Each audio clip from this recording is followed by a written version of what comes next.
Em 2024, o Brasil foi o segundo país que mais recebeu investimento estrangeiro direto. E de acordo com o Banco Central, nos últimos 12 meses foram mais de 75 bilhões de dólares que entraram no Brasil como forma de investimento estrangeiro. Mas a verdade é que o Brasil se configura como um dos países que mais recebe investimento estrangeiro já tem um tempinho. Em 2017, por exemplo, ele ficou em quarto dos países que mais recebeu e em 2022 ficou em sexto. Mas então, o que o mundo está enxergando no Brasil? E por que eles estão investindo tanto aqui no nosso país? Para entender por que isso acontece, a gente primeiro precisa entender o que é um investimento estrangeiro direto, que também é conhecido como IED. Esse é um investimento que tem a finalidade produtiva. Claro que todos os investimentos são com o objetivo de ter uma rentabilidade maior no futuro, mas o IED se difere, por exemplo, do investimento financeiro, quando algum investidor estrangeiro faz uma aplicação num título do governo aqui do Brasil ou compra ações de empresas da Bolsa de Valores. Esse investimento não tem uma finalidade produtiva, ele é puramente um capital para você investir e ter uma rentabilidade em cima do que você investiu. Já no caso do IED, os investimentos são voltados para expandir a operação ou melhorar a eficiência que você tem na operação de alguma empresa. Então, por exemplo, você comprar um maquinário, um trator, um caminhão, ou você reformar uma fábrica, são exemplos de investimentos que vão melhorar a sua operação. E quando esses investimentos vêm de uma fonte externa, a gente chama de IED. Só que dentro do IED também tem duas definições diferentes. A primeira é chamada de Greenfield, ou área verde, e ela representa aqueles investimentos que são feitos literalmente do zero. Então você vai construir uma fábrica aqui no Brasil, você tem uma empresa nos Estados Unidos, vai construir uma fábrica aqui e quer construir essa fábrica do zero. Isso entra como um investimento Greenfield. E esse é o tipo de investimento que gera mais empregos diretos e indiretos, porque além de você ter que contratar pessoas para operação quando a sua fábrica ou quando a sua empresa estiver pronta, você também precisa contratar serviços de outras pessoas ou empresas para construir essa fábrica. Então você tem uma cadeia generalizada de emprego aí. E um exemplo recente que a gente pode citar de Greenfield é que nesse ano a Heineken abriu uma fábrica em Minas Gerais, por exemplo, e ela desembolsou mais de 2 bilhões de reais para a construção dessa fábrica do zero. Mas também existem os investimentos que são chamados de brownfield, ou em tradução literal seria uma área marrom, um campo marrom.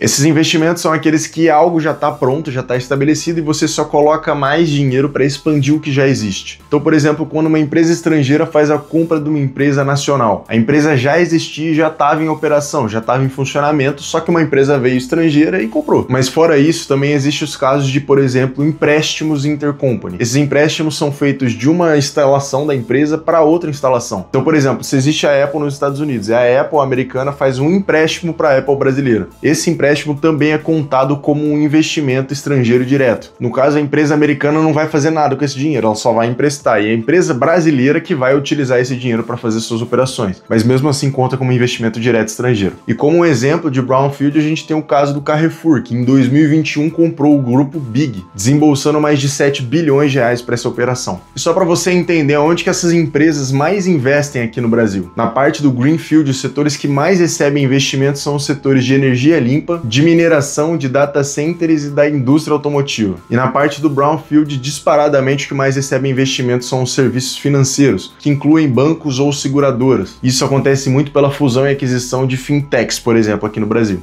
E como eu falei para você antes no vídeo, o Brasil já é um país que está recebendo esse tipo de investimento há um tempo. Nesse gráfico a gente consegue perceber que desde 2016 o investimento é mais ou menos o mesmo, só mudou por causa da pandemia ali em 2020 e 2021, mas de resto isso permaneceu muito estável. E existem alguns motivos que os economistas veem do porquê que isso está acontecendo. O primeiro é que nos últimos anos, com um contexto um pouco mais de guerra e de tensões comerciais, o Brasil ele é um país mais neutro do que os outros. Por exemplo, no caso da Europa, existe uma guerra que está acontecendo ali na fronteira da Rússia e da Ucrânia. E até hoje existe uma incerteza se essa guerra vai se expandir ou não para o resto da Europa. Então muitas empresas que poderiam estar investindo na Europa deixam de investir lá e aí pensam, vou investir em qual lugar? Procuram um lugar um pouco mais estável. E o Brasil é um desses exemplos. Além disso, existe uma guerra comercial acontecendo com os principais players globais do mundo, né? Principalmente com os Estados Unidos e a China, em que um tarifa o outro, desincentivando a exportação entre eles mesmos. Isso faz com que as empresas tenham a necessidade de buscar outros mercados. E diga-se de passagem, nesse ano o Brasil foi sim tarifado pelos Estados Unidos, e isso pode sim acarretar numa futura diminuição dos investimentos americanos aqui no país. Não só americanos, mas de outros países que também investem para cá e têm como objetivo exportar para os Estados Unidos. Então a guerra comercial afeta nesse sentido. Além disso, tem alguns fatores intrínsecos do Brasil, como por exemplo, a gente tem uma população de 210 milhões de pessoas. E isso é um mercado gigantesco para qualquer empresa do mundo que queira expandir as operações. Fora isso, aqui também tem abundância de mão de obra e uma mão de obra barata. Mas o que talvez mais pese seja sejam questões dos recursos naturais do Brasil. O Brasil tem um território muito bom para produção de energia limpa, eólica e solar, como eu falei para você mais cedo. Inclusive, eu já fiz até um vídeo falando dos investimentos chineses que estão acontecendo no Nordeste e são exatamente sobre isso, sobre energia eólica e solar principalmente. Mas fora isso, o Brasil também tem outro tipo de recurso natural que é muito importante para o que está acontecendo no contexto global: as terras raras. Nesse gráfico aqui a gente consegue ver que são 3 as localizações que mais têm terras raras no mundo. A primeira é a China, a segunda é o Vietnã e a terceira é o Brasil. E isso traz uma prioridade gigantesca para o Brasil pelo ponto de vista tecnológico, porque essas terras raras são muito utilizadas na produção de qualquer aparelho tecnológico que existe hoje em dia. O seu celular, o meu celular, computador, carro, tudo usa terra rara. E daqui para frente, quem tiver o domínio desses materiais vai ter o domínio da economia mundial. Inclusive, guerras comerciais hoje em dia já são influenciadas só por conta das terras raras. Então, um país como o Brasil, por exemplo, que tem muito desses recursos disponíveis, é algo muito vantajoso para a gente se posicionar bem na economia mundial. Visto tudo isso, a gente pode chegar na conclusão de que o cenário global está favorável para o Brasil. Com os recursos naturais que a gente tem, com a diplomacia do Brasil e com uma vontade de melhorar o país, a gente consegue sim se posicionar muito bem na economia global. A questão é que agora tudo isso depende da forma como vai ser manejado, porque a oportunidade já está na porta. A única coisa que o Brasil precisa fazer é agarrar essa oportunidade. E se isso acontecer, provavelmente o Brasil vai ter um dos maiores períodos de bonança econômica da história. Mas de qualquer forma, o que a gente tem que fazer é continuar acompanhando essa história aí para ver onde vai chegar.